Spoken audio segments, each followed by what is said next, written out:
Hi Soul Family, Caitlin here with another video. I've been thinking about this a lot. I've been thinking a lot about the intentions behind when I share perspectives from what I call spirit eyes, right? So I have a couple playlists where it's introducing new perspectives on what we would perceive as abuse, and also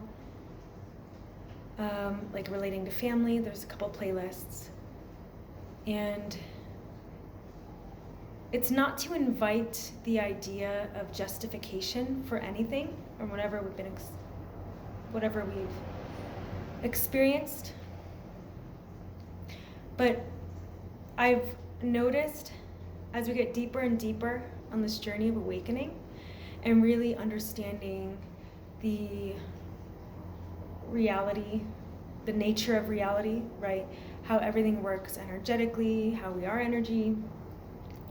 You know, especially as you sink deeper into wealth consciousness, naturally what comes up will be the invitation to address any perceptions of victimhood or duality, separation.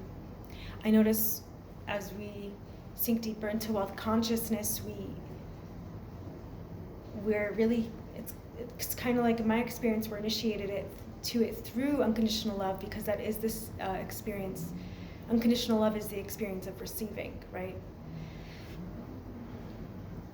So the more I also get into this, like energetically, when I'm especially through all the studying of teachers teaching about wealth and the Hermetic principles, and when people talk about wealth frequency, prosperity frequency, and abundance frequency, to me, it always comes back to really unconditional love. And so I'd love to know if you've noticed the same thing in yourself. Do you notice when you also recognize your own abundance and sit with that, that you notice that there might be energies in your heart that don't align with that wealth abundance, right? Or don't align with the wealth frequency or the abundance frequency, right?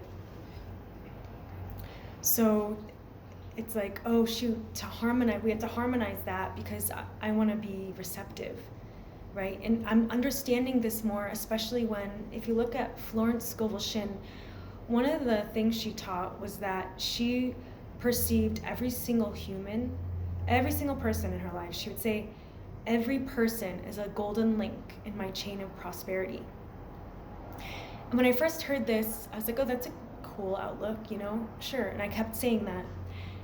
And now I think it's resonating on my heart level, where I'm like, oh wow, to really understand the frequency of wealth is really perceiving everyone in their divine godliness, in their own abundance, in their own prosperity as well. And so, as I shared in another video, it's about sharing our godliness with others, being gracious, being so generous, right? And that actually makes sense with wealth, right? Isn't it generosity? The spirit of, if we're wealthy and we have more than enough all the time, we're going to be generous, right? Well, so if that starts at the spiritual level, then it's not just talking about money. It's generosity in spirit, right? So when we're generous with others because we realize they're us, we say, you know what, I have more than enough love because I am whole and complete. I can see you as love now. I can perceive you. When I say perceive, I mean I can feel you in my heart as love. I can feel your purity. I can feel your innocence. I can feel the real you, which is the divine in you, right? The God in you. I can feel that regardless of what my memories or my ego would try to convince me, right? And so all these playlists I have, for spirit eyes and introducing new perspectives of abuse or whatever. It's to connect us with the world around us, but really to ourselves, to see past the illusions of ego. So, we can say all the affirmations we want, and we can hold the vision of the life we desire with our mind, but the ego does have to burn up. The old man has to die to enter that reality, right? To enter the kingdom of heaven. Resurrection has to occur.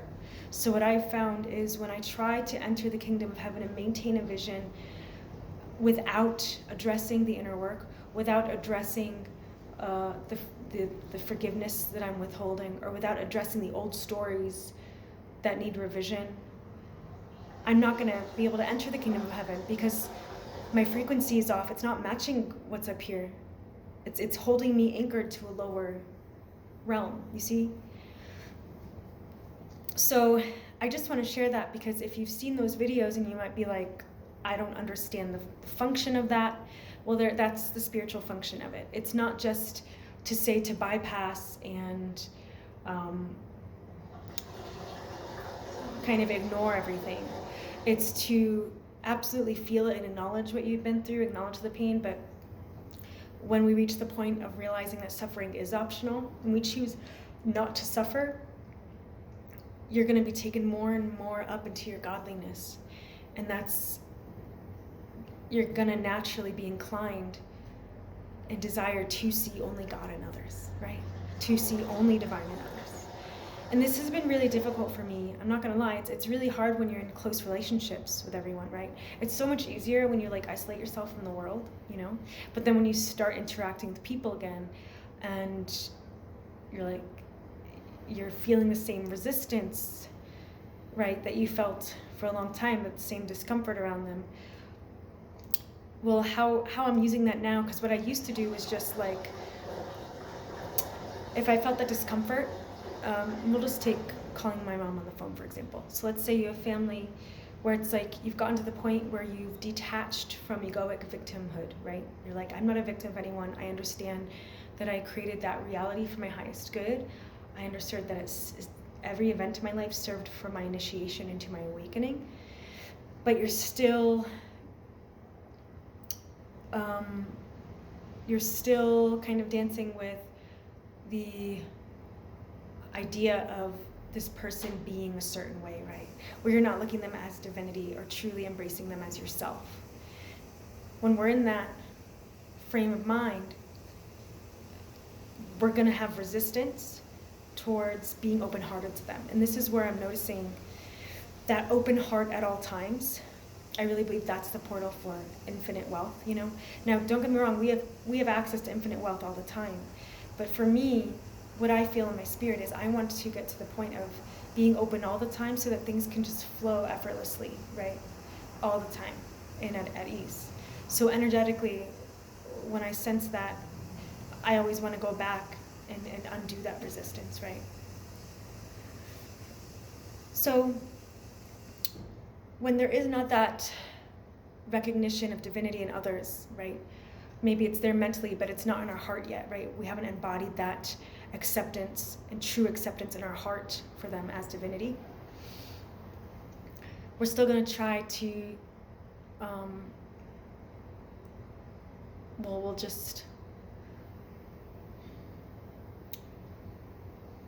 we're going to feel that discomfort of, right, talking with them, of opening up to them, which is normal, right? That's wisdom.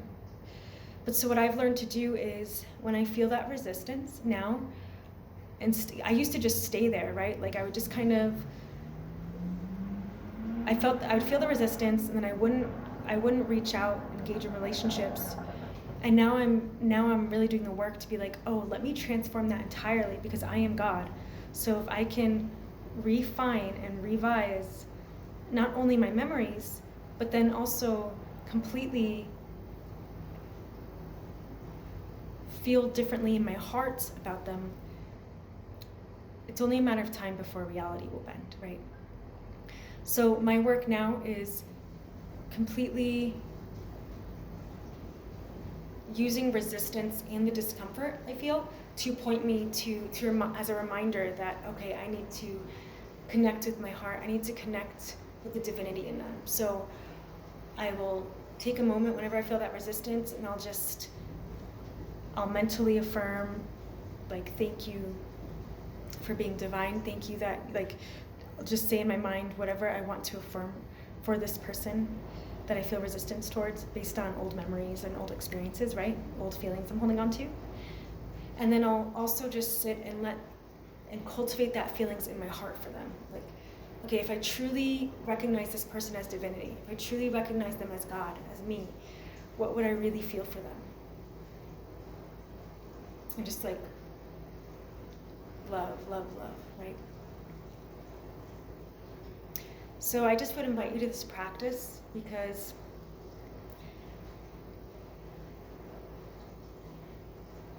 well, at least from my experience, I just don't want to be held back from anything, right? And anything that the universe has for me. And so I believe by honoring the divinity of others and really feeling that, I know that's going to bring me to a level that I can't even imagine, right? And the reality around me it's going to reflect in a way I cannot even imagine. So I think that might be also why I feel called to this, is because like I'm always saying the mantra, everything is better than I can hope, think, or imagine it to be, right?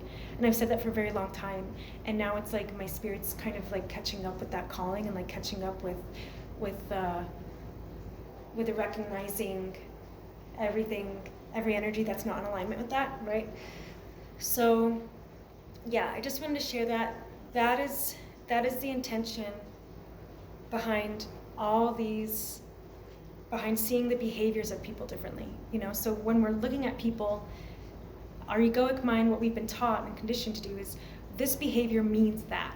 If this person does that, then it means this. And that's just not true. That's not true. That's making an assumption, and you're anchoring yourself in that reality. You're cutting yourself off from infinite possibilities. And so what I like saying now is like, I don't know what's in that person's mind. I don't know what they're thinking, and I certainly don't know what they're feeling until they talk with me, right? And so this is where the law of assumption too, I think we might get confused. We have to remember, everyone still has their own reality, right? Like, we can assume that, let's say we're saying, let's say we're dwelling in the end of a certain relationship where it's like there is so much love, compassion, joy, right? Where in the present reality, we really don't see that. So we're holding on to the end state because all the middle, it's unknown, right? The certain behaviors, thoughts, feelings, that whole process is up to the infinite intelligence.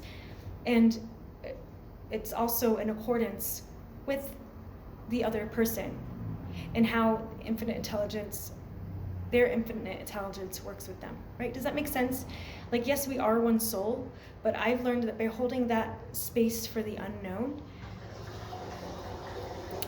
we're actually being compassionate, and we're actually allowing space in our hearts to connect to the divinity in that person, rather than just trying to like coerce the universe to change someone, or to coerce to will our way to someone being different. Does that make sense? So that's the biggest thing I found in my journey, is it's so important to remain connected to the heart when we assume, when we're operating the law of assumption. We don't want to bypass our hearts. I think it's important to stay connected to the heart frequency and to allow any frequencies that aren't harmonious with the highest good of all, the highest love, the highest unconditional love that has to come to light. It has to be released. So yeah, I just wanted to share that. Let me know if this resonates with you. And